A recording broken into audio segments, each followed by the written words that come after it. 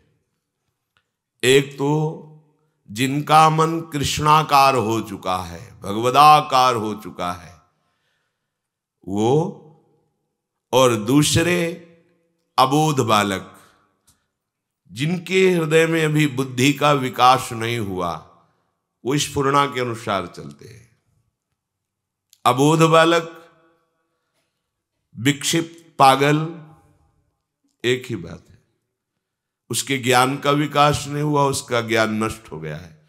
और एक ज्ञान की चरम सीमा में, स्वरूप अवस्था में बोध संपन्न महापुरुष या भगवत भाव तन्मया स्थिति को प्राप्त महापुरुष, ये जो मन की वृत्ति इनकी उदय होती है वो भगवत स्वरूप होती है। अब उनको विचार नहीं करना है, जैसा मन में आया वैसा कर दिया, क्योंकि अब मन नहीं रहा।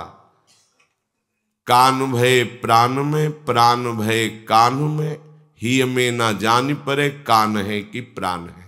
एक ये स्थिति, एक अबोध, अभी ज्ञान का विकास नहीं हुआ, वो अबोध बालक। और जिनकी ज्ञान शक्ति नष्ट हो गई है वो पागल। अगर मन की रुचि के अनुसार बीच वाला चलेगा तो उसको सिद्धि की प्राप्ति नहीं होगी। सिद्धि अपने आराध्य देव के चरणारविंद की प्रीति में सब कुछ सुध बुध खो गया, ये परम सिद्धि। ऐसा क्यों होता है कि हम मनमानी आचरण त्याग नहीं पाते? उसका कारण होता है सूक्ष्म वृत्ति, देहाभिमान। जहां आप मन के विरुद्ध चलने की कोशिश करेंगे वो जलाना प्रारंभ कर देगा। मनमुखी संसारी जीव होते हैं, गुरुमुखी उपासक होता है। कभी कभी गुरुमुखी का एक व्यवहार कर लिया जाता है पर आचरण में नहीं उतारा गया, क्योंकि मनन नहीं हुआ। अगर हम गुरु के अनुसार चलेंगे तो दिखाई भले दे सकता है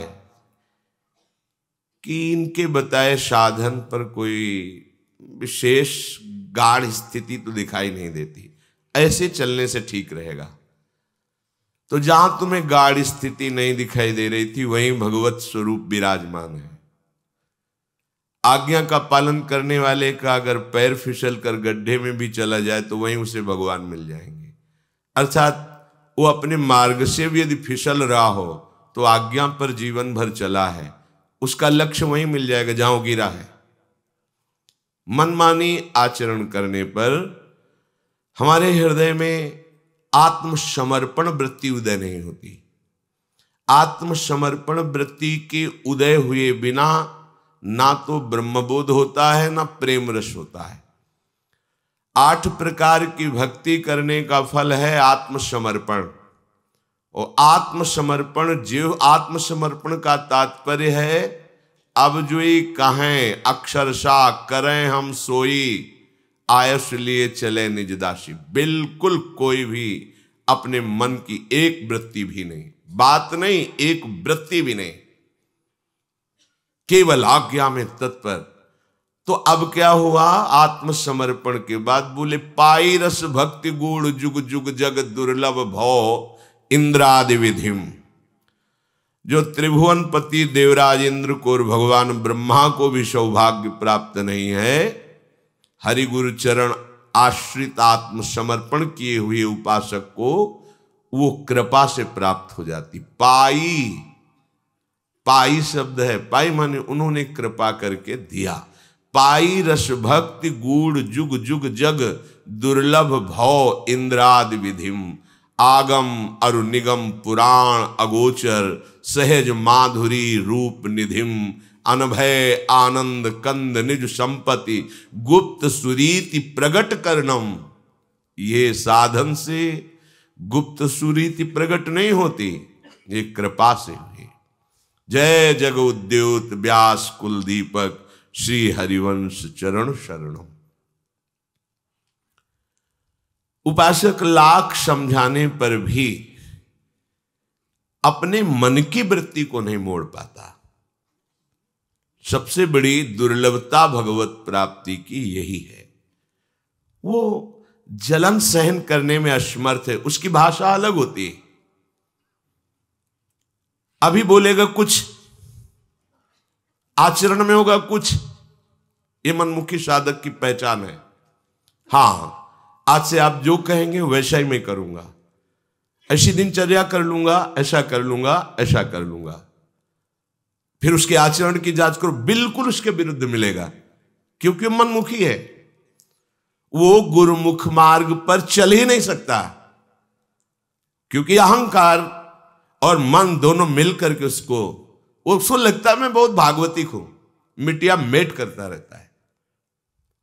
भगवत कृपा से यदि कभी ये बात समझ में आ जाए कि किसी क्रियाओं से भगवत प्राप्ति नहीं, मोक्ष मूलम गुरु कृपा, उसका तात्पर्य अहंकार रहित होकर आत्मसमर्पण। आत्मसमर्पण के बिना ना तो ब्रह्मबोध होता है, ना भगवत प्रेम होता है। तो साधक इसमें फिसलता रहता है। श्री भगवान कह रहे हैं, इच्छा द्वेष समुत्थेन द्वंद्व मोहेन भारत सर्वभूतानि सम्मोहम सर्गे यान्ति परन्तप। उपासक अपने को शरणागत मानता है, कहता भी है मैं शरणागत हूं, दूसरे को शरणागति का उपदेश भी कर सकता है, पर स्वयं आचरण में नहीं उतारता। यहां बात आचरण में उतारने से बनेगी। शरणागत का स्वरूप जानते हो कैसा होता है? अजात पक्षायु मातरम खगा। छोटा सा बच्चा जो पक्षी का घोंसले में बैठा हुआ, भी पंख नहीं निकले, केवल मां की बाट जोहता रहता है, जीवन उसका मां के अधीन है। ऐसे ही समर्पित जीवन केवल हरि गुरु के आश्रित है। वही हमारे योगक्षेम का वहन करेंगे। अन्य कहीं भी किंचन मात्र कोई संबंध, कोई आश्रय, कोई भरोसा नहीं। नापिए इस थर्मामीटर में अपने हृदय को, आप कैसे शरणागत हैं। बातें बनाना शरणागति थोड़ी होती, आत्मसमर्पण शरणागति होती है। ये क्यों नहीं हो पाता? इच्छा, राग, क्रियाओं पर राग, अपने अस्तित्व को बनाए रखने का राग। ये मार्ग अस्तित्व मिटाने का है। मरो रे जोगी मरो, मरनो है तिमिठो, ऐसे मर के देखो जैसे गोरख मर दीठो, गोरखनाथ जी कहते हैं। ये हरि मार्ग है। नारायण अति कठिन है हरि मिलन की बाट, या में पग पीछे धरे प्रथम शीश दे काट। काटना पड़ेगा। शीश काटने का तात्पर्य है कठपुतली बनना। जैसा नचाओगे वैसा नाचूंगा। अब जोई जोई प्यारो करे सोई मुझे भावे, मेरी कोई इच्छा नहीं। ये जन्म मरण क्यों होता है? यही इच्छा द्वेष समुत्थेन द्वंद्व मोहेन भारत। स्पष्ट श्री भगवान कह रहे, फिर भी समझ में नहीं आ रहा। मुक्त होने के मार्ग में चले हैं, अध्यात्म मार्ग के पथिक कहलाते हैं, पर हम ये समझ नहीं पा रहे कि भगवान क्या कह रहे हैं। इसलिए एकाग्रता पूर्वक महत्व बुद्धि रखकर मनन करो और अपने जीवन में आचरण में उतारो। ये इच्छा तब तक बनी रहेगी जब तक देहाभिमान है।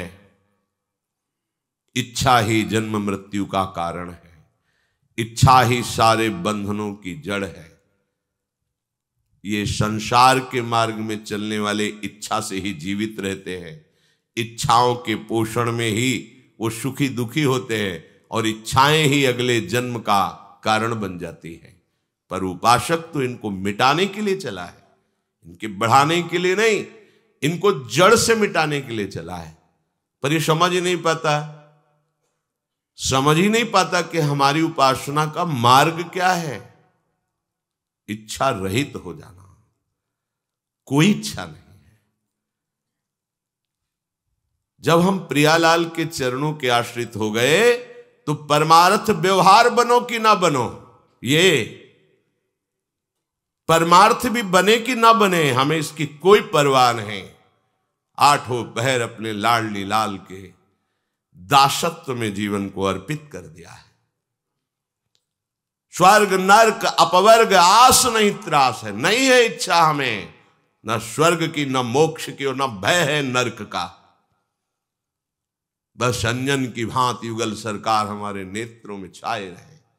ये प्रेमियों का मार्ग है, ये विशुद्ध भगवत मार्ग है। उपासक सबसे बड़ी भूल कर बैठता है जब इस मार्ग पर चलना सौभाग्य से संभव हुआ तो दो विभाग कर देता है। द्वंद्व मोहेन भारत, मोहित होकर, एक शुभ एक अशुभ, एक अच्छा एक बुरा, एक संसार एक भगवान, एक भजन एक क्रिया, दो विभाग कर देता है।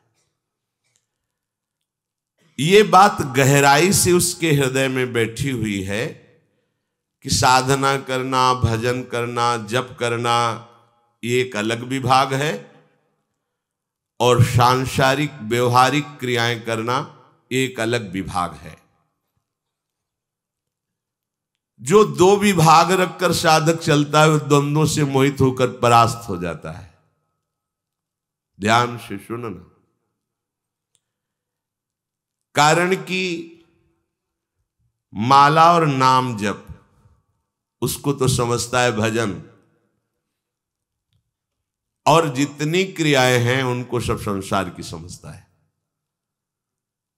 बिगड़ गया साधन पथ, क्योंकि हमारी वृत्तियां संसार में ही पूर्व से लगी हुई है। वो दिखावे में माला चलाएगा, लेकिन एक एक वृत्ति प्रश्नवाचक है। जब तक उसका उत्तर नहीं होगा तब तक स्थिति नहीं आएगी। एक ही प्रश्न है इस जगत में, ये संपूर्ण द्वंद्वों से युक्त जगत एकमात्र भगवान है, ये उत्तर तुम्हें देना है। भगवान के सिवा कुछ नहीं है। जब तक हर एक वृत्ति का उत्तर आप ये नहीं दे दोगे तब तक आपकी माला से चलाने से ये इच्छा और द्वेष और द्वंद्वों का सम्मोह ये नहीं छूटने वाला। माला भी चलाते हैं और राग द्वेष भी करते हैं। श्रम जनित शारीरिक क्रियाओं से तो बचते हैं, लेकिन असाधन जनित क्रियाएं खूब आराम से हो रही। ये बड़ा सूक्ष्म विषय है। बैठे बैठे परदोष दर्शन, परदोष कथन, सबके प्रति कहीं न कहीं गुण दोष की भावना, राग द्वेष की भावना बाहर निकले तो हमारी नाक में गुस्सा रखा हुआ है। सबको हे दृष्टि से देखना, क्या साधना हो रही, क्या भजन हो रहा है। एक क्रिया मात्र ही तो भजन की हो रही। काम क्रोधादि की वृत्तियां उसकी बढ़ ही जाती है, वो जांच नहीं पाता है। एक एक वृत्ति उसकी उसके द्वंद्व मोह में फंसा रही, वो जांच नहीं पा रहा है। यही राग द्वेष में परिणित होकर के उसके भजन की वृत्ति को ढक करके पुनः विषय मार्ग में ले जा। कब तक सहोगे? निज सुख बिन मन होई कि थीरा, गिरना पड़ेगा। ये कामादि दोष आपको आकर्षित करके नष्ट कर देंगे। ऐसा नहीं कि उनको अनुभव नहीं होता, होता है, पर विवेक सही होने ना होने के कारण वो निर्णय नहीं कर पाते। कर्मठ कठिन सशल्य नित सोचत शीस धुनंत, श्री हरिवंश जो उद्धरी सोई रस रीत सुनंत। सोई रस रीत सुनंत अंत अनसहन करत तब, जब जब जियन विचार सार मानत मन तब तब। छिन छिन लोलुप चित्त समुझ छाड़त ताते सठ, करत न संत समाज जिते अभिमानी कर्मठ। ये क्रिया प्रधान लोग जब थक जाते हैं तब फिर सोचते हैं कि कहीं गलती है हमसे। चलो संत सभा में बैठकर उस गलती को ढूंढते हैं। जब विचार करके देखते हैं तो लगता है कि हाँ ये बात सही है, मैं यहां गलत हूं। पर फिर क्रिया प्रधान वृत्ति होने के कारण, अहम वृत्ति जोर कसने के कारण, मनोनुकूल चलने के कारण फिर वो अनसहन करने लगते हैं, दूरी बनाने लगते हैं। क्यों ऐसा नहीं कर पाते? क्योंकि उनका आत्मसमर्पण नहीं है। क्रिया प्रधान, कर्मठ कठिन सशल्य नित सोचत शीस धुनंत, श्री हरिवंश जो उद्धरी सोई रस रीत सुनंत। सोई रस रीत सुनंत अंत अनसहन करत तब, जब जब जियन विचार तो सार मानत मनवन तब। पर छिन छिन लोलुप चित्त समुझ छाणत ताते सठ, करत न संत समाज जिते अभिमानी कर्मठ। क्रिया प्रधान मनमुखी आचरण और अभिमानी, ये दोनों एक ही बात है। अंतर से ये दो शब्द कहने को लग रहे हैं, लेकिन अंतर में देहाभिमान से ही मनमुखता की पुष्टता होती है। उपासक को चाहिए कि इस भावना का त्याग कर दे। बहुत बड़ा दोष है भगवत प्राप्ति में। भारी अनर्थ आगे चलकर पैदा हो जाएगा, पर वो अनर्थ को अनर्थ समझे तब ना हो, तो अनर्थ को ही अर्थ समझता है, अनर्थ को ही सुख समझता है। ये माया की ऐसी आसक्तिमयी वृत्ति है कि जो जहां है वही सुख समझता है। अगर नाली के कीड़े को अमृत के कुंड में डालने के लिए ले जाओ तो वो बुरा मानेगा कि आदमी बहुत बुरा है, मुझे मेरे सुख से हटाकर पता नहीं कहां ले जा रहा है। ऐसी ही कुछ दशा हमारी है। जब शास्त्र और संतों के वचन हमें सतमार्ग में प्रशस्त करना चाहते हैं तो हमारा मन बुरा मानता है। हम जैसे चल रहे हैं वैसे, हम जहां हैं बड़े सुखी, कैसे वो परम आनंद की तरफ बढ़े? क्योंकि जिस भोगानंद में, जिस क्रिया आनंद में हो, वहां से असंतुष्ट हो तभी आगे बढ़ सकते हो। असंतुष्ट हो, अपने भजन से असंतुष्ट हो। जितना भजन हो रहा है उतना नहीं, और आगे और आगे। भोगों में संतोष और साधन मार्ग में असंतोष, हर समय एक खिन्नता बनी रहे, तभी वो महाप्रेम रस को प्राप्त होता है। यहां जरा सा स्वप्न में कुछ आ गया, हल्ला मचाते घूमते हैं, हमें स्वप्न मिला। हाँ, कल एक उपासक कह रहा था कि कुछ समय से हम नाम जप करते तो हमारी दांती बंद जाती है और क्या क्या लक्षण लिखे। हमने कहा डॉक्टर से मिलो और दवाई लो, ये कोई भागवती की स्थिति नहीं है। हमने लोग बच्चापन से इसी मार्ग में लगे और पूरे गुरु कृपा से ईमानदारी से लगे, पूरा जीवन इसी में, कभी दांती नहीं बंधी है। सात्विक विकार प्रेम के जब आते हैं तब कुछ लक्षण वैसे होते हैं जो दिव्य होते हैं, वो पार्थिव। तुम्हारी दांती बंदी, तुम्हें होश है तभी तो तुम वर्णन कर रहे हो ना। क्या कहाँ हो? बंद करो ये सब नाटकबाजी, सच्चे मार्ग के पथिक बनो। जरा सा कुछ, अरे शरीर में कुछ ऐसे पदार्थ है जिनकी कमी हो गई तो तुम्हारे दांत बंद जाता है, तुम्हारा शरीर कांप जाता है, तो उससे भागवती की स्थिति समझते हो? एक स्थिति होती जब प्रेम का विकार आता है, शरीर कंपायमान हो जाता है, प्रश्वेद पसीना पसीना छा जाता है, विवरण रंग बदल जाता है, अश्रुओं की धारा बहने लगती है, आनंद में लबालब डूबने लगता है। वहां प्रश्नवाचक चिन्ह थोड़े खड़ा होता है। अनुभूति के मार्ग में चलने के लिए बहुत, अभी विषय त्यागे नहीं, देह भाव छूटा नहीं, मान सम्मान की प्रियता गई नहीं और प्रेम के विकार आ गए। बहुत सावधानी की जरूरत है। मनी राम पता नहीं कब सिद्ध बन जाए और पता नहीं कब विषयी बना के कहां ढकेल दें। इसीलिए गुरुमुख की आवश्यकता है, डॉक्टर की आवश्यकता है, परीक्षण होता रहे। पर ये इतनी कड़वी दवा है कि वही सह सकता है जो साधक है। सचिव वैद्य गुरु तीन जो प्रिय बोले भयास, राज धर्म तन तीन कर होय बेगहे नाश। यदि गुरुदेव शिष्य के अनुकूल बोले, शिष्य के मनोनुकूल बोले तो शिष्य का नाश हो जाएगा। वैद्य मरीज के अनुकूल चले तो मरीज का नाश हो जाएगा। मंत्री राजा के अनुकूल बोले ठकुर सुहाती तो उस राज्य का पतन हो जाएगा। मंत्री को ठीक मंत्रणा देनी चाहिए, गुरु को ठीक उपदेश देना चाहिए। वो अनुकूल है प्रतिकूल तू देख। तस्मात् शास्त्रम प्रमाणम, अनुभूति और शास्त्र प्रमाण से युक्त वचन।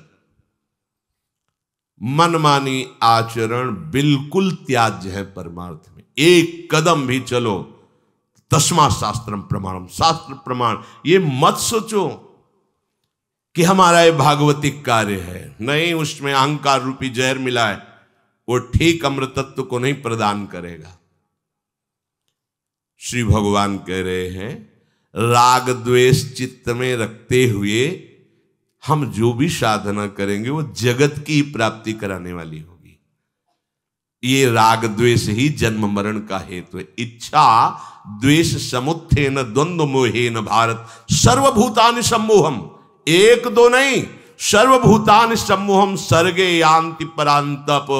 यही जन्म मरण को सबको जबरदस्ती करा रहा है। कौन? इच्छा माने राग और उसका परिणाम प्रतिकूल होने पर द्वेष। यही सर्वभूतानि सम्मोहम। अब हमें द्वंद्व नहीं रखना है, हमें निर्द्वंद उपासक बनना है। जिसको साधना में भगवत प्राप्ति में बहुत शीघ्र ऊंचाई पर चढ़ना हो, उसे चाहिए कि चाहे सांसारिक कार्य श्रमयुक्त हो, चाहे भागवतिक कार्य श्रम रहित हो। क्रियाओं में भेद हो सकता है, तुम्हारे भाव में भेद नहीं होना चाहिए। दोनों क्रियाएं परमार्थिक और व्यवहारिक मेरे आराध्य देव की प्रसन्नता के लिए, किंचन मात्र फर्क नहीं होना चाहिए। चाहे हमको नाली साफ करनी हो या श्री जी के श्रीअंग में इत्र लगाना हो, दोनों सेवाओं में बराबर भाव होना चाहिए। अगर उसमें भेद है, ये तो आप सेवा जरूर कर रहे हो, लेकिन आप अनुकूलता का पोषण कर रहे हो। आप अपने मनोनुकूल बात कर रहे हो, आपकी राग वृत्ति का पोषण हो रहा है। उधर घृणा वृत्ति है, द्वेष वृत्ति है, त्याज्य वृत्ति है। नहीं, कोई भी सांसारिक कार्य कर रहे हो उसमें तुम्हारा भागवतिक भाव होना चाहिए। कोई भी परमार्थिक कार्य कर रहे हो उसमें आपका भागवतिक भाव तो है ही। अब जो सांसारिक कार्य भी भागवतिक हो गया तो द्वंद्व नाम खत्म हो गया। संसार का जो विषय भोगने वाला हरि विमुख है, यदि वो सांसारिक कार्य करेगा तो संसार का भाव तो रहेगा ही, पर परमार्थिक कार्य करेगा तो भी संसार का भाव उसमें रहेगा। मेरा अमुक कर्म बन जाए अमुक, उसका साध्य होगा संसार। ध्यान दीजिए। और जब भागवतिक कोई भगवत प्राप्ति के लक्ष्य वाला साधक सांसारिक क्रियाएं करते दिखाई देगा तो उसका भागवतिक भाव होगा। परमार्थिक क्रियाओं में तो भागवतिक भाव है ही, पर वो सांसारिक कार्यों को भी भागवतिक भाव बनाएगा। इसलिए उसको कोई भी द्वंद्व सम्मोहित नहीं कर सकता।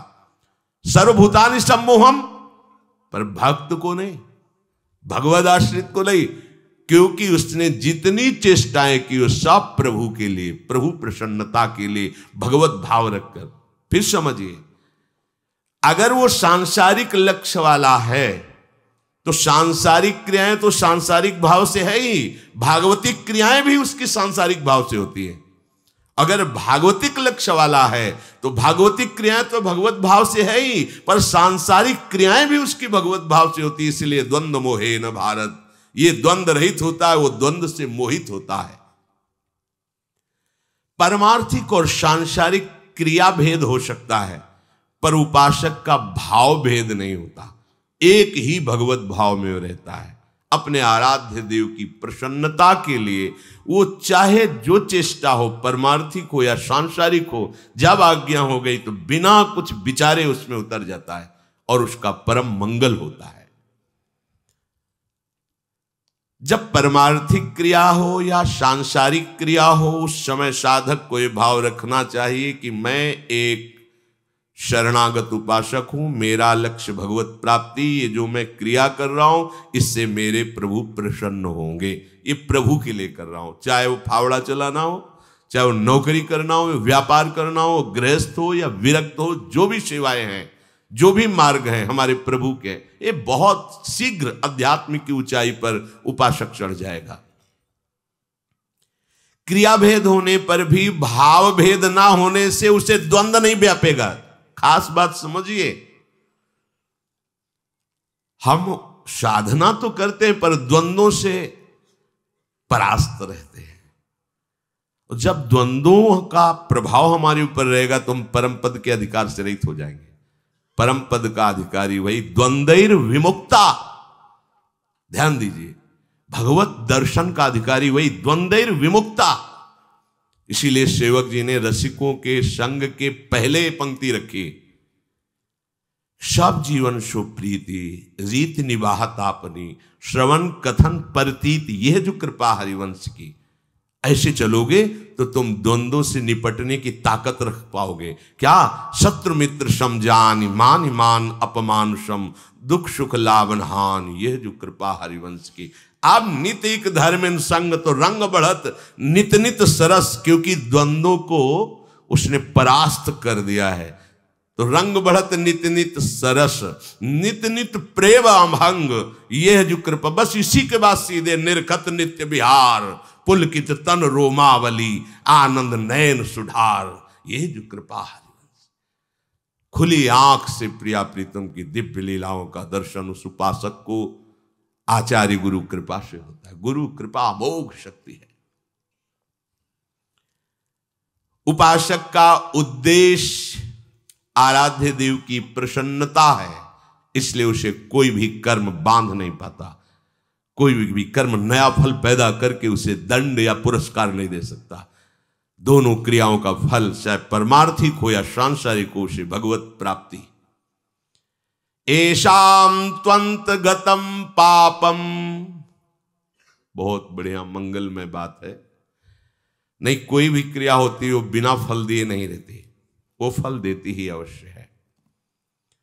उपासक समझ नहीं पाता। एक कल उपासक प्रश्न कर रहे थे, वाराणसी से आए थे, ज्ञान की नगरी भगवान शिव की, कि आपके सत्संग में जो हमने सुना उसमें ये बात तो मुझे समझ में आ गई कि संसार साधन है और श्री जी साध्य है, समझ में आ गया। लेकिन साध्य ही संसार है, श्री जी ही सब, हमारे साध्य ही आराध्य देव। सर्वानुवस्ततया निरीक्ष परम स्वाराध्य बुद्धिर्मम, आचार्य चरण कह, ये बात हमको समझ में नहीं आई। तो आपको समझ में नहीं, इसका मतलब है कि वो गलत नहीं है, आपकी समझ है। फिर हम कहा आपको जो समझ में आई अभी वो भी समझ में नहीं आई। देखो हम तुम्हें समझाते हैं। आपने कहा संसार साधन है और श्री जी साध्य है, ये बात समझ में आ गई? जी नहीं आई। आप शरीर हो, आपकी कुछ मांगे हैं, आप कुछ भोग प्रिय लगते हैं, आप कुछ भोग भोगते हैं, जी कहां साधन हुआ?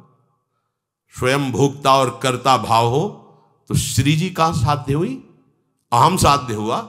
इसीलिए अगली बात को तुम स्वीकार नहीं कर पा रहे।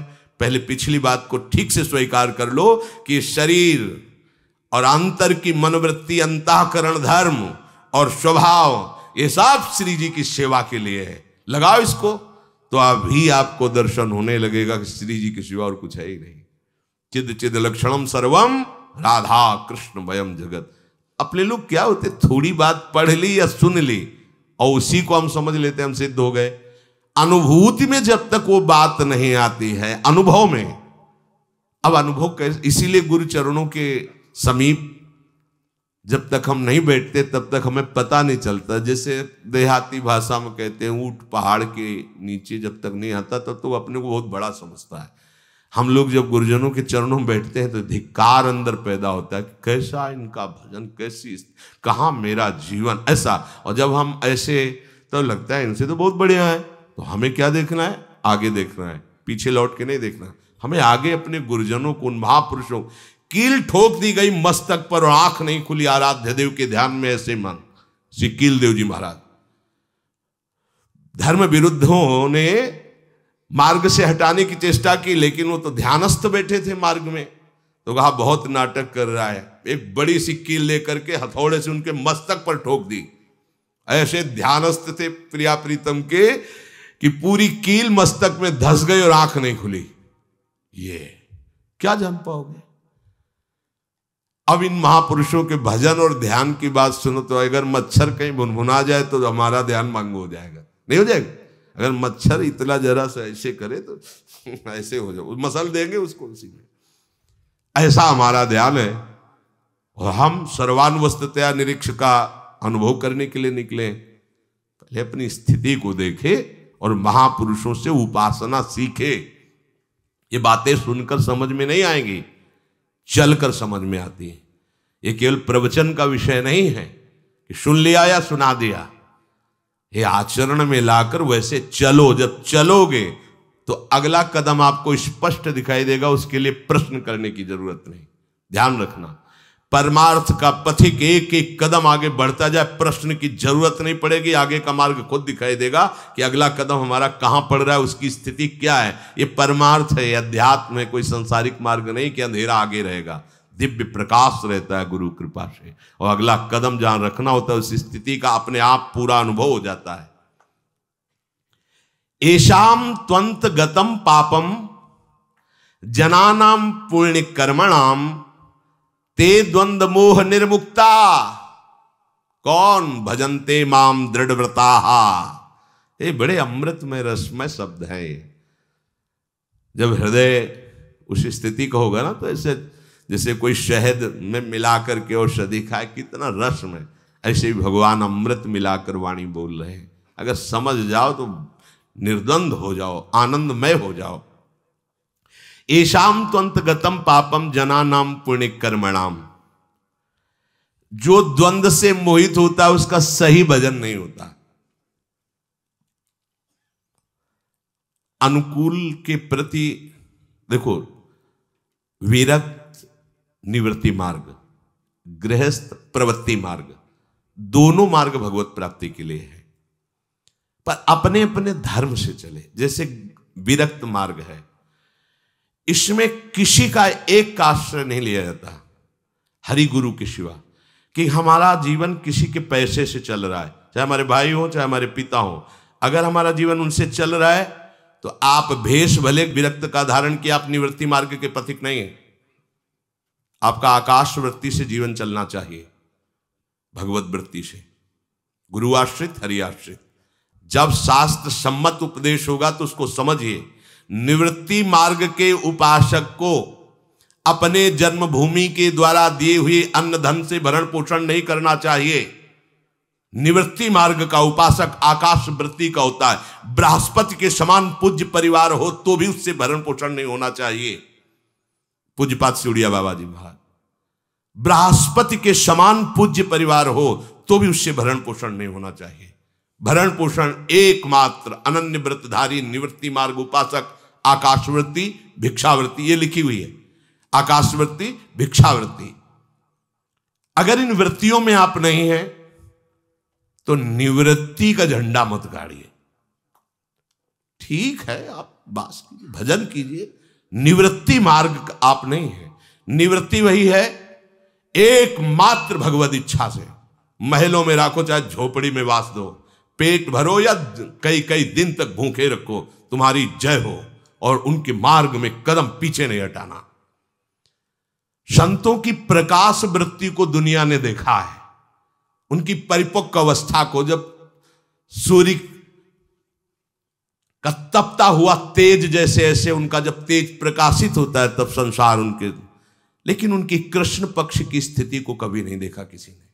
कभी किसी की जीवनी में कृष्ण पक्ष नहीं लिखा गया।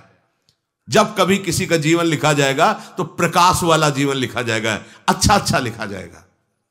उसकी छाती से पूछो कि ये मार्ग कैसा होता है, ये मार्ग क्या है जो वास्तविक मार्ग में चला है। हम मनमुखी चाल चलते चले जा रहे हैं, जीवन को सत्य मार्ग से विलग करते चले जा रहे हैं। आंतरिक वृत्ति को देखना है, हमारा अहम का पोषण हो रहा है। नहीं किया कभी, करो, निवृत्ति मारो, जाओ, गालियां सहो और दरवाजे में जाकर टुकड़े मांगो और फिर उधर का पोषण करो। या पूज्य श्री नारायण स्वामी जी के चरित्र में पाया गया, कहीं लेबरी हो रही तो 4-6 घंटे कर दिए, ईंट पत्थर चूना आदि। उसने जब पेमेंट देने को कहा, होगा 4 रोटी दे दीजिए, रोटी ली, भरण पोषण किया। या आकाश वृत्ति से महात्मा बैठा है, जो हरि देंगे। महापुरुषों के चरित्रों को पढ़ लीजिए, महापुरुषों ने ऐसा भी जीवन चरित्र दिखाया है कि शाम तक कुछ नहीं रहेगा, सब हटा दिया। अब सुबह हरि जो देंगे वही भोग लगेगा, नहीं होगा तो तुलसी का भोग लगेगा। अगर घर के अन्न से पोषण निवृत्ति मार्ग से होता तो पूज्य श्री रघुनाथ दास गोस्वामी राधा कुंडवासी जब जगन्नाथपुरी में थे तो 2 रसोइया, 4 सेवक, खूब ऐश्वर्य, उनके पिता ने भेजा था कि मेरा बेटा विरक्त हो गया है, जगन्नाथ जी में रहता है, समय से उसको बाल भोग, राजभोग, शयन भोग। 1-2 दिन उन्होंने महाप्रभु चैतन्य देव की सेवा में अर्पित किया, फिर स्वयं विवेकवान थे, मना कर दिया, नहीं स्वीकार। और जगन्नाथ जी के दरवाजे पर खड़े होकर भिखारियों के बीच में, जिनके पिता ऐसे जमींदार है कि एक कदम भी कभी चलने नहीं देते थे अपने लाडले रघुनाथ दास जी को, पालकी में साथ में अंगरक्षक, ऐसी सुविधा वाले पिता उनको सुविधा दिए थे। जगन्नाथपुरी 2 रसोइया, 4 और सेवक, तिरस्कार किया उस सुविधा का जगन। फिर वहां देखा कि भिक्षुकों की धक्का मुक्की, ये देगा कि नहीं देगा, ऐसी वृत्ति, तो जहां अन्य क्षेत्र होते वहां से थोड़ा ले। फिर देखा या ये भी सुखद वृत्ति, ठीक नहीं। रात्रि में जो जगन्नाथ जी का महाप्रसाद पधरा देते थे गाय आदि के लिए, गाय भी जिसे पाकर तृप्त हो गई, अब नहीं पाती थी, जो बचा पड़ा रहता था वो उठा करके महाप्रभु ने पूछा, गोविंद ये रघु कैसे दिनचर्या चल रहा है? बोले प्रभु बड़े आश्चर्य में, सब जगह से उन्होंने अपने को समेट लिया और रात्रि में निकलते हैं, जो जगन्नाथ जी का बचा हुआ महाप्रसाद उसको बीन लेते हैं, जल में डालकर जो वैशांश होता हटा देते और फिर वो शेष। एक दिन पा ही रहे थे, महाप्रभु पीछे से जाके ऐसे उनके रज के पात्र से लिया और मुख में, इतना स्वादिष्ट अमृत अकेले अकेले तू पाता है? अरे उनका प्रभु आपके लायक नहीं। बोले यही हमारे लायक, ये अमृत है, ये अमृत। अब आप विचार करो, अगर घर के देने से भगवदानंद की अनुभूति होती तो वहीं एक महल खड़ा करवा देते उनके पिता, और सारी व्यवस्था तो भेजी थी, 4 संतों को और पवाते, आप पाते, आनंदित होते। नहीं, निवृत्ति मार्ग में इसकी कोई गुंजाइश नहीं, आज तक कहीं कोई ऐसा निवृत्ति मार्ग में नहीं। हाँ, प्रवृत्ति मार्ग में अहोभाग्य है जो प्रवृत्ति मार्ग में ऐसे चल रहे हैं कि अपने धन से धाम वास करते हैं, किसी का कोई प्रतिग्रह नहीं लेते और भोग लगाते हैं, श्री जी को स्वयं पाते हैं, 4 संतों को पवाते हैं, अतिथि आदर करते हैं, धन्यवाद पात्र हैं, धर्म पूर्वक कमाए हुए अन्न से जो चलते हैं। हमें समझना होगा कि हम किस मार्ग के पथिक हैं। अगर हम अपने मार्ग को नहीं समझेंगे तो बाधा पड़ जाएगी। द्वंद्व मोह से मोहित हुआ उपासक ठीक से भजन नहीं करता। ये द्वंद्व है। आप से अगर आंतरिक हृदय से देखो, झांक कर, आपको भरोसा किसका है? झांक कर आंतरिक देखो, भगवान को साक्षी करके किसका भरोसा है? निवृत्ति मार्ग में एकमात्र केवल हरि गुरु का भरोसा होता है। हरि गुरु चरण सेवा अनुसरण, एकमात्र आजीवन केवल प्रभु का भरोसा। अगर कोई व्यक्ति आकर के कोई सेवा करता है तो उसकी दृष्टि में होता है प्रभु आए, ये प्रभु भोजन दे गए, ये प्रभु व्यवस्था कर गए, या और थोड़ी नीची स्थिति है उपासक की तो देखता है प्रभु के द्वारा ये प्रेरित है, प्रभु ने इसे निमित्त, वो साक्षात प्रभु तो नहीं देख पा रहा पर वो देखता है प्रभु ने इसे निमित्त बनाया। बड़े बड़े राजे महाराजे, जैसे नागरीदास जी राजकुमार थे, एक शरीर में लंगोटी, कई कई दिन भिक्षा भी न जाना, तो लाडली जी प्रेरणा करी। बाबा मेरी मैया कहती कई दिन से तू मधुकरी को नहीं आया। लाली इच्छा ही नहीं होता। नहीं तुझे पता नहीं, श्री जी को बड़ा दुख होता है जब कोई ब्रजमंडल में भूखा सोता है। स्वयं श्री जी कह रहे ब्रजमंडल में कोई भूखा सोता है तो लाडली जी को बड़ा दुख होता है। देखो तुम प्रसन्नता के लिए ही तो साधना कर रहे हो लाडली जी के लिए। बाबा जाया कर 2 टुकड़े मांग कर अपने उदर में डाल, लाडली जी को दुख नहीं होगा।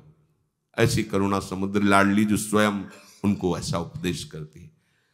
चाहते तो राज दरबार खड़ा कर देते वृंदावन में, सारे सुख भोगते। महारानी जी का महल वो जैसे रखे उनकी बात अलग। हमारा कोई अस्तित्व नहीं, हमारा कोई सहयोगी नहीं, श्री जी के सिवा हमारा कोई सहयोगी नहीं। ये हमारे हृदय में, हमारे जीवन में, हमारे आचरण में होना चाहिए। कभी पूरा जीवन व्यतीत कर दो, किसी एक का भी फोन नंबर नहीं होना चाहिए कि इसका फोन नंबर करेंगे तो हमारा काम बन जाएगा। समझ लो आप पतित हो गए अगर ऐसा है जीवन में। हम जिसके भरोसे उसको फोन नहीं करना होता, वो पहले से व्यवस्था रखता है। कोई भारी से भारी संकट अगर आ रहा है तो पहले से बचाव पक्ष वो जान रहे, हमें फोन नहीं करना है कि हाँ अमुक आओ और हमारी व्यवस्था करो, हमें बचाओ। तो धिक्कार है ऐसी निवृत्ति परक बुद्धि को। निवृत्ति परक चली थी और ऐसा निश्चय कर रही, कहां है भरोसा, कहां है। ये द्वंद्व नहीं, ना किसी से राग ना किसी से द्वेष। जो भजन बिल्कुल नहीं करते उनकी अपेक्षा तो ठीक ही है, जो द्वंद्वों से युक्त है पर भजन करने वालों की एक विलक्षणता होती है। उनके अंदर एक ही आग होती है, मुझे प्रिया प्रीतम से मिलना है, भगवत प्राप्ति। इसी आग में वो भूख प्यास काम क्रोधाद सब अग्नियों को सह जाता है। ये इतनी भारी आग होती है, कोई भी वेग उसको परास्त नहीं कर सकता, कोई भी वेग परास्त नहीं कर सकता। ऐसा कभी चित्त में नहीं आया। गुरु कृपा से, आराध्य देव की कृपा से कई कई दिन भोजन नहीं मिला, कष्ट पे कष्ट है, पर कभी ऐसा नहीं आया कि चलो 2-4 दिन घर घूम आते हैं। कभी जीवन, जिस दिन से जन्मभूमि का त्याग हुआ उस दिन से कभी जन्मभूमि में बैठ के कवल भोजन नहीं हुआ। कभी दोबारा उधर, जिस दिन से वो क्षेत्र छोड़ा गुरु कृपा से, कभी दोबारा दर्शन नहीं हुआ। ये कृपा से हुआ है, हमारे बल की बात नहीं है, कृपा से हुआ है। और यौवन अवस्था ऐसे कटी है कि जिन भोगों के लिए चित्त लालायित होता है उस अवस्था में केवल एक ही आग लगी थी, कैसे ब्रह्म साक्षात्कार हो। गुंजाइश ही नहीं थी किसी विषय, भोजन नसीब नहीं था तो ब्रह्म चिंतन छोड़कर भोगों का चिंतन जब होता है जब यहाँ खट्टी डकार आती है अच्छे अच्छे पदार्थों की, तब भोगों को। यहाँ तो आग लगी है, कवल भी नहीं मिल रहा, उससे ज्यादा आग लगी, कैसे अनुभूत हो।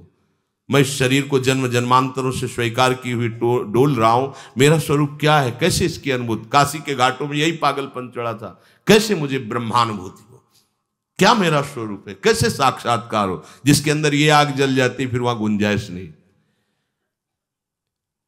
यहां भजन करने वालों की विलक्षणता के लिए प्रभु वर्णन कर रहे हैं,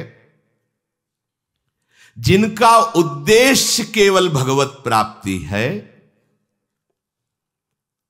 किंचन मात्र किसी की तरफ आकर्षण की वृत्ति नहीं है। भजन करने का स्वरूप यह है। कोई भोग तभी परास्त करता है जब हमारे अंदर उसके प्रति प्रियता होती है, महत्व होता है, उसका चिंतन होता है, भोग सुख की आकांक्षा होती है। जब लगन लग गई प्रभु से मिलने की तो भोग कैसे आकर्षित कर सकता है। ब्रह्मादिक के भोग सब विषम लागत ताई, विष सम लागत ताई, नारायण ब्रज चंद की लगन लगी है जाए। मनुष्य शरीर ये मिला है, अब हम जब भगवत आश्रित भगवत लक्ष्य वाले हैं तो इसका निर्वाह केवल प्रभु के ऊपर, केवल केवल एक भरोसो, एक बल, एक आस विश्वास, एक राम घनश्याम हित चातक तुलसीदास। बने तो रघुवर ते बने, बिगड़े तो भरपूर, तुलसी और अंते बने ताबरी में धूर। भगवत प्रियता जागी तो पीछे रत्नावती जी के पावन चरित्र में सुना, उन्होंने कहा आज से मैं नियम लेती हूं, इस राजा का अन्न नहीं खाऊंगी, पति हैं उन, आज से इस राज अन्न का त्याग कर, नहीं, ऐसे ही मार्ग में चला जाता है। केवल भगवद आश्रय, निवृत्ति मार्ग में, प्रवृत्ति मार्ग में धर्म के द्वारा कमा करके अतिथि का सेवन, साधु सेवन आदि आदि। भगवत कृपा से भगवत प्राप्ति होगी ऐसा उसका दृढ़ निश्चय हो जाता है। इससे बड़ा कोई पुण्यात्मा सृष्टि में नहीं है। जिसके हृदय में ये निश्चय हो, जितने भी पुण्य हैं, पुण्य के अनुष्ठान हैं, ये सब आधे हैं। पूरा पुण्य क्या होता है? मुझे इसी जन्म में भगवत प्राप्ति करनी, इस बात से बढ़कर कोई पुण्य ही नहीं है, कोई तीर्थ नहीं महान, इससे बढ़कर जे ही ये लक्ष्य आएगा सारे पाप नष्ट होना प्रारंभ हो जाएंगे। जितने तीर्थों का अवगाहन दान पुण्य है वो सब आधा पुण्य है। पूर्ण पुण्य क्या है? सबसे बड़ा सुकृत क्या है? भगवान का आश्रय लेकर भगवत भजन करते हुए भगवत प्राप्ति करना, इससे बड़ा कोई सुकृत नहीं है। संसार में जितने भी है सब आधे पाप है। पूरा पाप क्या है? भगवान से विमुख होकर अपने को भगवान के मार्ग में ना लाकर संसार के मार्ग में लगाना, ये पूरा पाप। भगवत विमुख पूरा और पाप आधा, दोनों मिलके 1.5। संसार में केवल 1.5 पाप है और 1.5 पुण्य है। प्रभु के सन्मुख होकर भगवत प्राप्ति का उपाय करते हुए आगे बढ़ना सबसे बड़ा पुण्य। प्रभु से विमुख होकर संसार के भोगों को भोगना सबसे बड़ा पाप। उपासक को जैसी पवित्रता इस बात से प्राप्त होती है, मुझे इसी जन्म में श्यामाजू के चरणों में पहुंचना है, जीते जी पहुंचना है। ये निश्चय, ये हृदय का निश्चय होता है। अब इस बड़ी बात के आगे कोई बात टिकेगी नहीं। अगर ये बात आ गई सब बातें फेल हो जाएंगी। ये बात की बात है। अगर ये बात आ गई तो अब कोई बात तुम्हें परास्त नहीं कर सकती। जहां राधा चरणारविंद की प्राप्ति की बात आई वहां कोई बाधा प्रवेश ही नहीं कर सकती। एक तरफ प्रभु की तरफ चलने का निश्चय और दूसरी तरफ जितनी भी क्रियाएं हैं वो सब अपने प्रभु के लिए पूरा हो गया। अब इससे बड़ा कोई पवित्र नहीं, इससे बड़ा कोई अनुष्ठान नहीं, इससे बड़ा कोई ज्ञान नहीं। समझ लो, हमारा जीवन भगवत प्राप्ति के लिए हम निश्चय करते हैं इसी जन्म में हम श्यामा श्याम के समीप पहुंचेंगे। ये एक। अब आधा जितनी क्रियाएं हैं वो सब श्यामा श्याम की प्रसन्नता के लिए करेंगे। अपूर्ण हम क्या है, क्रियाएं तो भागवतिक करते हैं पर निश्चय नहीं हो पा रहा, समर्पण आत्मसमर्पण नहीं हो पा रहा, इसलिए आधा ही है हिसाब किताब। बार बार हम विक्षेप को प्राप्त होते रहते हैं। अच्छे से समझ लो, हमें श्री जी से मिलना है, हमें सुखी होना है, ऐसा मान लो। हमें आगे जन्म मरण के दुख में नहीं फंसना, हमें प्रभु से मिलना है, ये पहला निश्चय। अब इसको क्रियान्वित करो। जितनी मन वचन कर्म से चेष्टाएं वो सब आराध्य देव के लिए करो, बस सारा ज्ञान हो गया। यही सब शास्त्रों का सार है। चाहे जितना पढ़ लो, चाहे जितना सुन लो, सबका सार यही, इतना ही सार है। हरि से विमुख हो और भोगों के संग्रह में, भोगों के भोगने में लगे हो, इससे बड़ा कोई पाप नहीं है। इसमें सब पाप समाहित हो जाएंगे। जिनका लक्ष्य केवल प्रभु है वो सब सुकृतिवान है। सुकृति ना भगवान ने कहा है। और जिनका लक्ष्य भोग संग्रह और भोग भोगना है वो दुष्कृति है, वो मूढ़ है। प्रभु के लक्ष्य में एक महान बात यह कि पुराने जितने पाप और पाप के संस्कारों सब भस्म हो जाते हैं। ये देखो बड़ी खास बात, कोई और अनुष्ठान करने की जरूरत नहीं। कृच्छ व्रत, चंद्रायण व्रत, ये सब बड़े से बड़े शास्त्रों में प्रायश्चित वर्णन है। जिसने लक्ष्य कर लिया मुझे भगवत प्राप्ति करनी है, ये अंदर का निश्चय पूर्व के पाप और पाप वासनाओं को भस्म कर देता है। ये किसी तीर्थ में ताकत नहीं, ये तीर्थ में ताकत नहीं। बहुत बहुत जब बिल्कुल सांगोपांग तीर्थ का सेवन करोगे तो पाप नष्ट होगा, पाप वासना नहीं, लेकिन हरिचरणारविंद की प्राप्ति का निश्चय पूर्व पाप और पाप की वासना को भी भस्म कर देता है। उसके हृदय में स्वयं भगवान विराजमान होकर आगे पाप नहीं होने देते। यदि चूक हो जाती है तो उसको कोई अन्य आश्रय, अन्य प्रायश्चित करने की जरूरत नहीं, भगवान हृदय में बैठकर सब पवित्र कर देते हैं। विकर्म यच्चोत्पतितम कथंचित धुनोति सर्वम हृदय सन्नविष्टा, भगवान स्वयं कह रहे मैं उसके हृदय में बैठ करके स्वयं अब संचालन करता हूं। अगर कहीं उसका देहाभिमान जरा सा बकाया स्फुरित हुआ, कोई चूक हो गई, तो मैं हृदय में उसके बैठा हूं, इसलिए धुनोति सर्वम हृदय सन्निविष्टा, मैं धोकर सब बहा देता हूं उसकी अपवित्रता को। यह है भगवदाश्रय। सच्चे हृदय से केवल तुम्हें चलना और यंत्रवत चलना है, कठपुतली बन के चलना है। जैसे नचाए कठपुतली वाला वैसे ही नाचना है। ते द्वंद्व मोह निर्मुक्ता भजन्ते माम दृढ़ व्रताः। जब भगवान की तरफ चलते हैं तो कई प्रकार के द्वंद्व लग जाते हैं। भगवान का तो भजन करना है, पर यह भी तो कर्तव्य है संसार के रिश्ते नातों का निर्वाह करें। परिवार के जन ऐसा भी उपदेश करने लगते हैं, वो आते हैं तो अब आप निरपेक्ष वृत्ति धारण किए, तो क्या सीखा अभी तक भजन में? हम लोग पढ़े लिखे, शास्त्र पढ़ते हैं, क्या सीखा? सर्वत्र भगवान है तो तुमको हम में भगवान नहीं दिखाई देते? हम तुम्हारे भैया हैं, हमारे से बात क्यों नहीं करते? हमारे से क्या, तुमने क्या भजन किया यार? हमें तो समझ में तो सब नाटक ही चल रहा है तुम्हारा। अगर भजन किया सब में भगवान, तो हम में तुमको दुश्मन नजर आता है। हमें क्यों भगवान नजर नहीं आते? हमें क्यों नहीं पास बैठने देते? क्यों नहीं बात करते?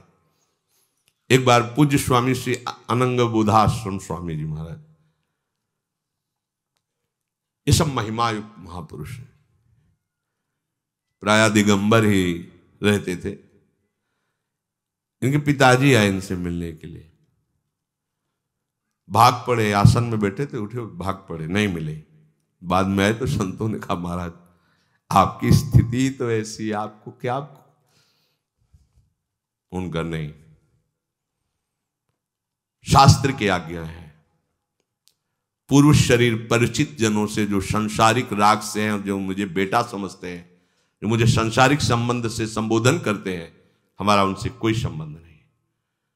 अगर ये विरक्त होकर भगवत मार्ग के पथिक होते तो खड़ा होकर इनका आदर करता, लेकिन वो उसी भाव से, ये अपने भाव में रहें तो इनका भी कल्याण हो जाएगा, क्योंकि हम अपने भाव में हैं और इनको मानना है कि मेरा पुत्र है, इसलिए इनका कल्याण हो जाएगा। लेकिन यदि हम इस भाव को स्वीकार किया कि हम इनके पुत्र हैं, अब नहीं, इसकी सिद्धि इसी में होती है, इस मार्ग की। अभी प्रकट होकर जा रहे हैं, पीछे भगवान व्यासदेव जी जैसे पिता बुला रहे श्री सुखदेव जी को, एक बार भी मुड़कर पीछे नहीं देखा, एक बार भी मुड़ करके नहीं देखा।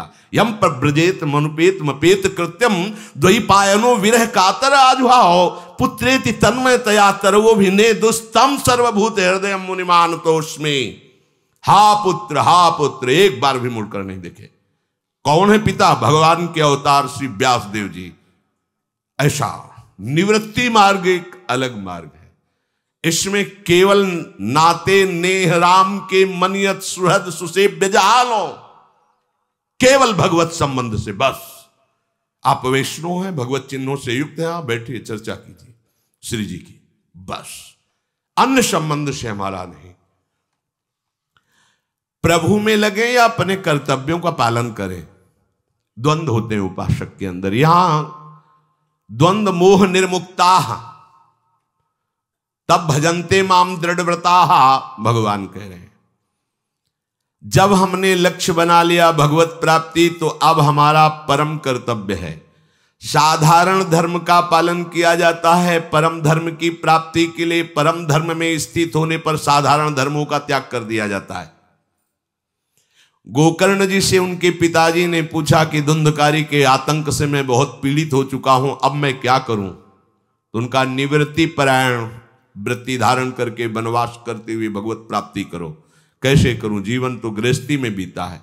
तो उन्होंने उपदेश किया, धर्मम भजस्व सततम त्यज लोक धर्मान सेवन सदा साधु पुरुषन जहि काम तृष्णाम अन्यस्य दोष गुण चिंतन मास मुक्त्वा सेवा कथा रसम हो नितराम पिबत्वम। निश्चित तुम्हें भगवत प्राप्ति हो जाएगी अगर ऐसे चलोगे।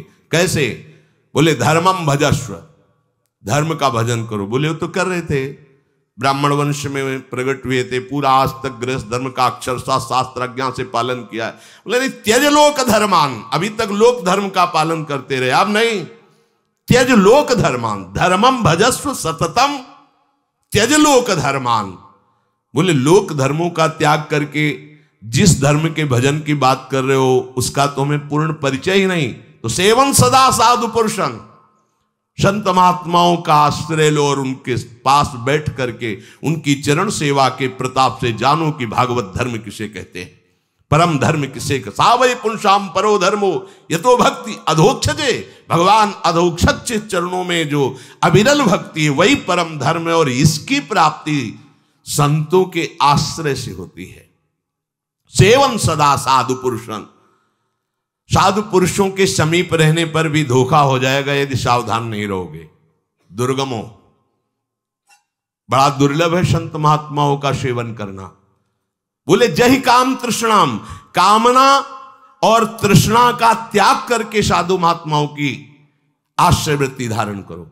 अगर कोई कामनाएं रखोगे, कोई अनुकूलता प्रतिकूलता की बात मन में रखोगे, कोई भोगों की तृष्णा रखोगे तो दूर हो जाओगे, लाभ नहीं ले पाओगे। हृदय में जांच के देख लेना। कामना और तृष्णा का त्याग करके यदि संत समागम करोगे तो परम धर्म का परिचय मिल जाएगा, उसमें चलने की क्षमता मिल जाएगी। और जब हम इस मार्ग में चलते हैं तो कहीं गुणाभिमान न हो जाए, इसलिए अन्यस्य दोष गुण चिंतन मास मुक्त्वा, किसी के भी ना गुण देखो ना दोष देखो, एकमात्र भगवत भाव से रहो। सब में प्रभु विराजमान है। गुण दोषों को देखोगे तो मायाकृत राग और द्वेष में फंस जाओगे, स्तुति निंदा करने लगोगे, तुम्हारा मार्ग रुक जाएगा। अन्यस्य दोष गुण चिंतन मास मुक्त्वा, समय कैसे व्यतीत हो? सेवा कथा रसम हो नितराम पिबत्वम। ठाकुर जी की सेवा, संत सेवा, जगत सेवा, भगवत भाव से और निरंतर भगवान के नाम गुण रूप लीला का गायन श्रवण और चिंतन करते रहो, इसी से भगवत प्राप्ति हो जाएगी।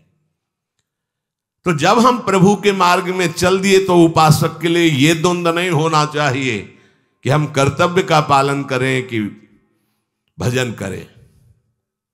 भजन परम कर्तव्य है। जो भजन करते हुए कार्य करोगे सब सिद्ध सेवा पूजा बन जाएगी। अगर भजन छूटता है तो सो सब कर्म धर्म जर जाओ। वो कर्म नहीं, वो धर्म नहीं जो भगवत विस्मरण करा दे। जोग कुजोग ज्ञान अज्ञान हो, वो जोग जोग नहीं है, वो ज्ञान ज्ञान नहीं है जिसमें भगवत चरणारविंद का विस्मरण हो जाए। प्रभु का भजन बड़े भाग्यवानों को अवसर मिल रहा है। भाग्य उसी का, हरि कृपा हो गई। अब ये परम धर्म का त्याग नहीं करना। इसीलिए भगवान स्पष्ट बोले सर्वधर्मान परित्यज्य माम एकम शरणम ब्रज। भगवान कह रहे तुम्हें भय लगता हो कि पाप लगेगा तो हम त्वं सर्व पापेभ्यो मोक्षयिष्यामि मा शुचा, मैं तुम्हें समस्त पापों से मुक्त करूंगा। ये सब कानून के विधान को बनाने वाले भगवान बोल रहे हैं। सब सिद्धांतों के रचयिता, जिनकी श्वासों से समस्त वेदों का प्रादुर्भाव हुआ, जिनकी चरण रज का आश्रय लेकर बड़े बड़े ब्रह्म ऋषि महात्मा जन भगवत साक्षात्कार के स्वयं भगवान कह रहे हैं हम त्वाम सर्व पापेभ्यो मोक्षयिष्यामि मा शुचः। दूसरा द्वंद्व उपस्थित होता है, मैं किसकी उपासना करूं? वैष्णव बनूं, शैव बनूं, शाक्त बनूं, गाणपत्य बनूं, शौर बनूं, क्या करूं? किस संप्रदाय में चलूं? किन भगवान की आराधना करूं? इसकी भी तुम्हें चिंता नहीं करनी। कदम बढ़ाओ, जिस रूप से चाहेंगे आगे आके मिल जाएंगे, हाथ पकड़कर आपको पहुंचा देंगे। अपने जानते भी नहीं थे कि कैसा है वृंदावन, जानते भी नहीं थे श्यामा श्याम की कोई बात, जानते भी नहीं थे कि कोई भी सहचरी भाव है, नहीं सुना ही नहीं था जीवन में। ऐसे पकड़ करके हाथ और स्वयं वो चलाते हुए वहां पहुंचा देंगे जहां तुम्हें पहुंचना है। तुम्हें कोई निर्णय नहीं करना, तुम्हें तो एक ही निर्णय करना है, जीवन भगवान को दे दिया। अब वो जिस रूप में चाहे, जैसे चाहे मेरा स्वीकार करें तो आगे का मार्ग प्रशस्त हो जाएगा। तीसरा, ये द्वैत मार्ग ठीक है कि अद्वैत मार्ग ठीक है कि विशिष्टाद्वैत, शुद्धाद्वैत, अचिंत्या भेदा भेद, कई तरह के तर्क परमार्थ में भी आगे आते हैं। उपासक को अपने को एक सिद्धांत स्वीकार करना है, मैं प्रभु का हूं, प्रभु मेरे हैं, इसके सिवा कुछ नहीं, निरंतर भजन करना है बस। तुम द्वैत हो तो मिल जाओ, अद्वैत हो तो मिल जाओ, अचिंत्या भेद जो भी हो आ जाओ, वो आ जाएंगे, पूरा ज्ञान हो जाएगा आपका। द्वैत क्या, अद्वैत क्या है, अभेद क्या है, भेद क्या, सब अनुभव में आ जाएगा। चौथा, प्रभु की प्राप्ति के लिए भक्ति मार्ग श्रेष्ठ है, ज्ञान मार्ग श्रेष्ठ है कि कर्म मार्ग श्रेष्ठ है कि ध्यान योग श्रेष्ठ है, हठ योग, लय योग, मंत्र, कितने मार्ग हैं, कोई भी द्वंद्व नहीं रहना चाहिए, सब कुछ प्राप्त हो जाएगा। योग मार्ग में कुंडलिनी जागृत सबसे बड़ी उपलब्धि मानी जाती है, फिर उसी के द्वारा सुषुम्ना मार्ग खुलता है और ब्रह्म साक्षात्कार समाधि तक पहुंचता है। नाम जप करते रहो, पता भी नहीं चलेगा कब कुंडलिनी जागृत हो गई। कानपुर में गंगा के किनारे थे तो किसी विशिष्ट पदाधिकारी के साथ एक संत आए थे, वो बहुत प्रचार प्रसार था कि कुंडलिनी जागृत हो गई है ऐसा। तो जो हमारे समीप आए तो प्रणाम भगवत भाव से हुआ, फिर वो ऐसे शुरू हो गए।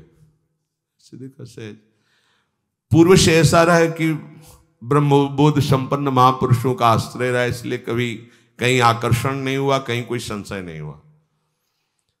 अब वो थोड़ी देर बाद रुके और कहने लगे कि महाराज हमें कुंडलिनी जागृत हो गई। हमने तो प्रश्न ही नहीं किया, वो हमें तो नहीं बोले। ये जो चेष्टा देख करके आपको कुछ आश्चर्य होगा, कोई सर्वाश्चर्य प्रभु को देख रहे हैं तो आपकी इस आश्चर्य से क्या होगा। फिर हम कहा जब आपने बोला ही तो आपको बता दें, ये बंद करो सब।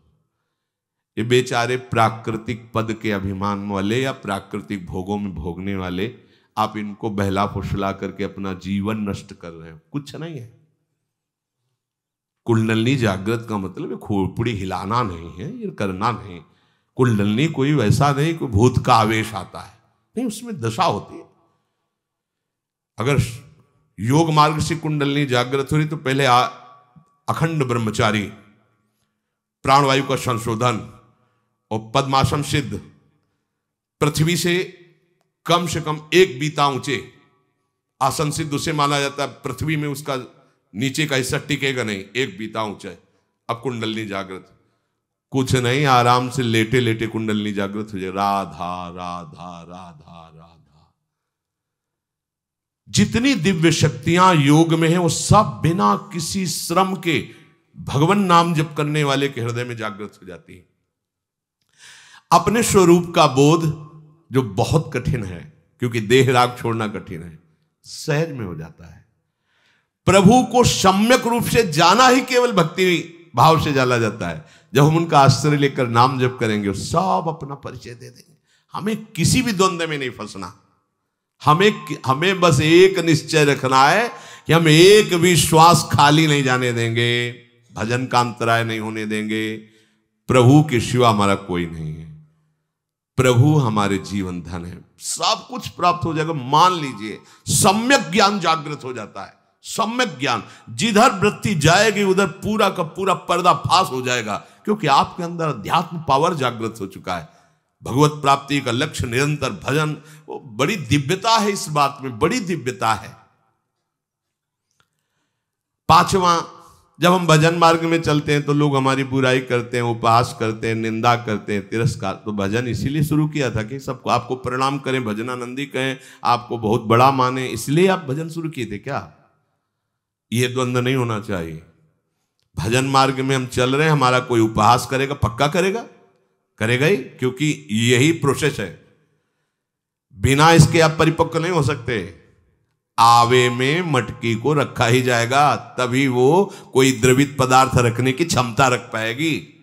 ऐसे ही आपका हृदय तभी भगवत रस का अधिकारी बनेगा जब सीधे गाली सुनकर मुस्कुरा के चल दोगे, अपमान निंदा सुन करके मुस्कुरा के चल। बड़ी कृपा है, प्रभु की बड़ी कृपा है, आपको ऐसा अनुभव होगा। अनुकूलता, प्रतिकूलता, हर्ष, शोक, ठीक बेठीक, सुख दुख, राग द्वेष, ये सभी द्वंद्व सबको मोहित करते हैं।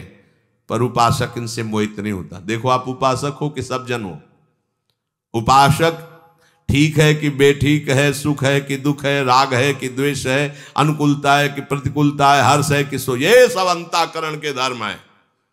पूरा काट दिया सब अंताकरण, भले हृदय जल रहा, मेरा नहीं।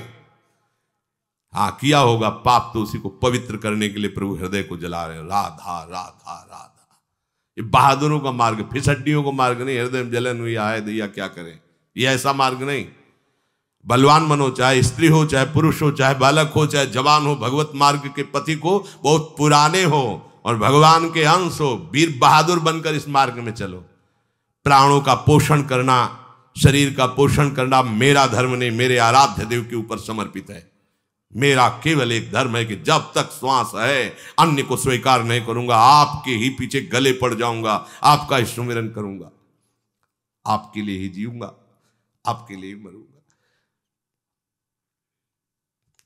जब तक हृदय में अन्य कोई बात है, अन्य कोई भरोसा है, अन्य कोई चाह है, ये पर्दा लगाए टहलते रहते हैं आसपास, और जहां आप इनके गले पड़ जाएंगे फिर ये इतने कठोर नहीं है, पर्दाफाश कर देते हैं।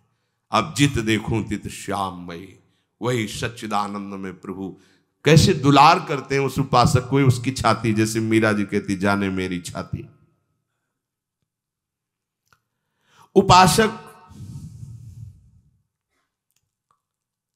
किसी भी द्वंद्व में कहीं भी अटके नहीं, एकमात्र अपने आराध्य देव, बस उनकी रुचि का पोषण करता रहे। उपासक और संसारी में इतना अंतर है, संसारी अपनी रुचि का पोषण करता है, प्रभु से भी अपनी रुचि का पोषण कराना चाहता है। ध्यान देना, उपासक अपनी रुचि का पोषण अपने आराध्य देव से, गुरुदेव से कराना चाहता है। कैसा उपासक है? ये संसारिकता है। शुद्ध उपासक वही जो उनकी रुचि, मन मन की रुचि जानी, नेह विधि अनुसरे। ये ज्ञान आपको प्राप्त हो जाएगा जब आप समर्पित उपासक बनोगे, तो आप रुचि जानने लगोगे अपने आराध्य देव की, अपने गुरुदेव की रुचि क्या है इनकी। अपनी रुचि को जो ही समर्पित किया तो उनकी रुचि जानने के अधिकारी हो जाओगे।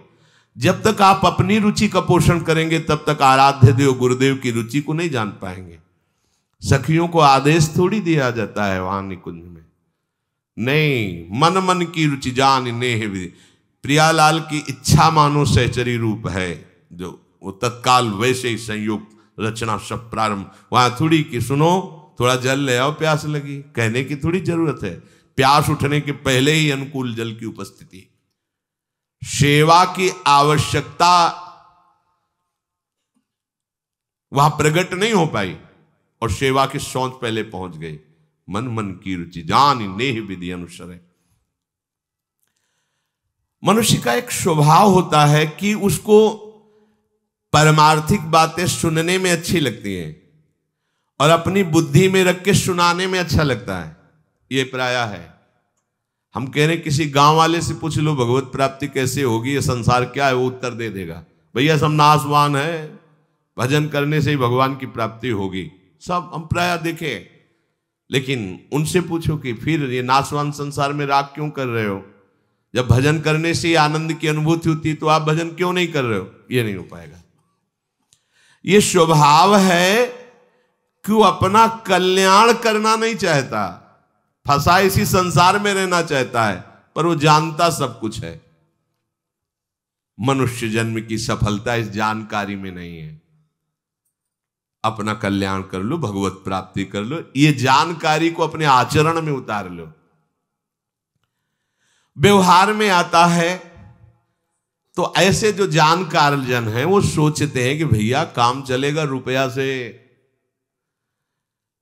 केवल ये सोचने से या जानकारी से काम थोड़ी चलने वाला है। हम भी जानते हैं संसार नाशवान, पर जिएंगे कैसे भाई?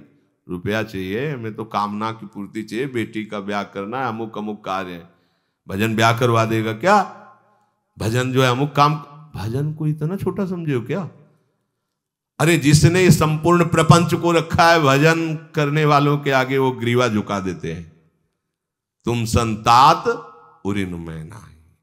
गोपीजनों से क्या प्रभु श्री कृष्ण कह रहे हैं? बहुत जन्म लेकर अनंत काल तक यदि हम तुम्हें सुख पहुंचाए तो भी हम तुम्हारे ऋणी रहेंगे, तुम्हारे प्रेम के ऋणी रहेंगे। यह है भजन। क्या दुर्लभ है, अभी तुम जाना ही नहीं क्या दुर्लभ है भजन करने वालों के लिए, आपको पता नहीं। सब कुछ व्यवस्थित ढंग से हो जाएगा। बालिका के पैदा होने के पहले ब्याह निश्चय उसके हो चुका है। पैदा हो रही है, निश्चय कि इसको ये दूल्हा मिलेगा। जो विधना ने लिख दिए, छठी राव के अंक, राई घटे न तिल बढ़े, रहुरे जीव निशंक। सुनो भरत भावी प्रबल बिलख कहो मुनिनाथ, हान लाभ जीवन मरण ये जस अपजस ये सब विधान में लिख चुका है। एक बात विधान में नहीं लिखी कि भगवान मिलेंगे। इस बात को तुम विधान रचो। अब तुम ऐसा निश्चय करो कि ये जन्म भगवत प्राप्त, वो विधान है। मानो जिनके घरों में जिनके द्वारा घर चल रहा था वो किसी कारणवश उनकी आयु समाप्त हुई, पधार गए तो उनके घर में ताला लग गया, सब भूखों मर गए। किसी के ब्याह नहीं हुए, किसी का उत्सव नहीं हुआ, क्या पता लगा लो किसी का नहीं रुका आज तक। क्यों? वो विधान है, वो चल रहा है।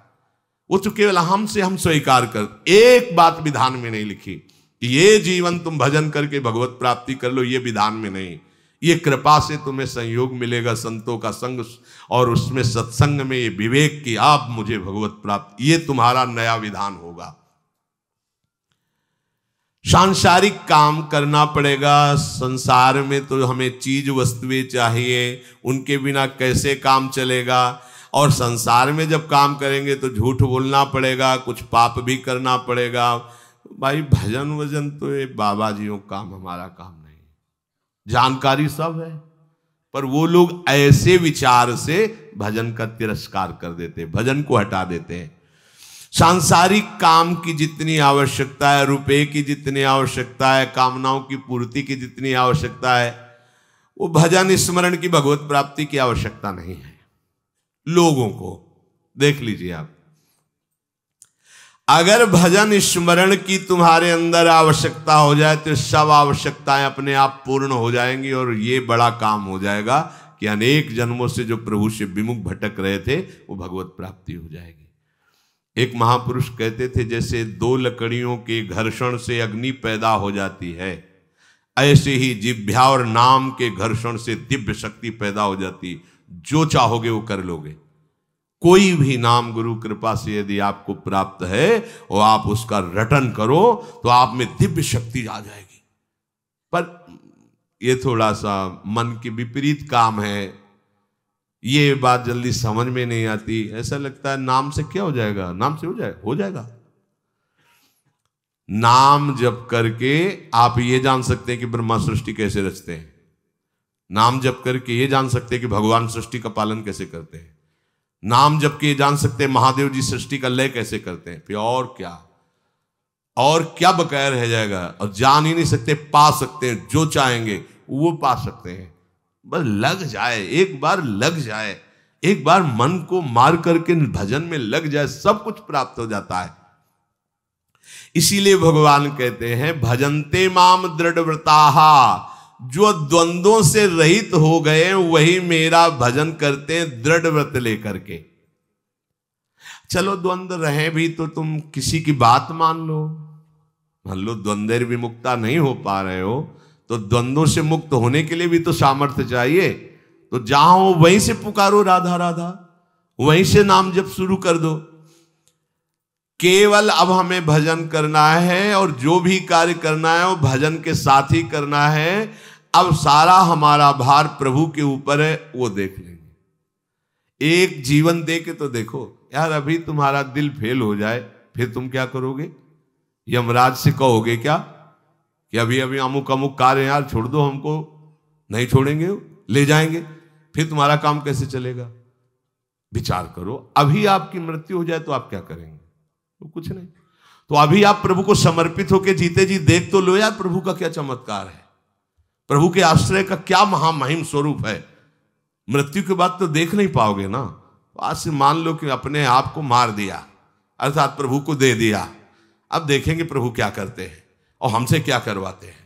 खूब नाम जप करो और जो कार्य सामने आ जाए वो भगवत सेवा मान के करो और निश्चिंत हो जाओ, पूरा भार प्रभु अपने कांधे पे ले लेंगे। पूरी सृष्टि के लिए कोई फर्क नहीं पड़ता तुम्हारा भार कितना है। एक सरसों की दाने की तरह भगवान शेष जी के फण पर अनंत ब्रह्मांडों सहित ये भूमि विराजमान है। अरे उनके लिए क्या दुर्लभ है। एक छोटे से परिवार का सम्यक रूप से पालन पोषण उनके लिए कोई बड़ी बात है। विश्व का भरण पोषण विश्वम्भर भगवान कर रहे हैं।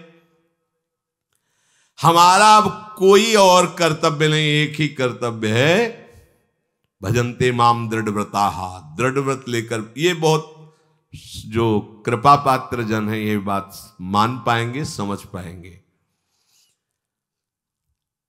प्रभु निर्गुण है कि सगुण है, द्वैत है कि अद्वैत है, द्विभुज है कि चतुर्भुज है, ये सब बातें छोड़ देनी चाहिए। प्रभु जो ऐसे भी जो भी है हमें सब परिचय दे देंगे, वह हमें भजन करना है।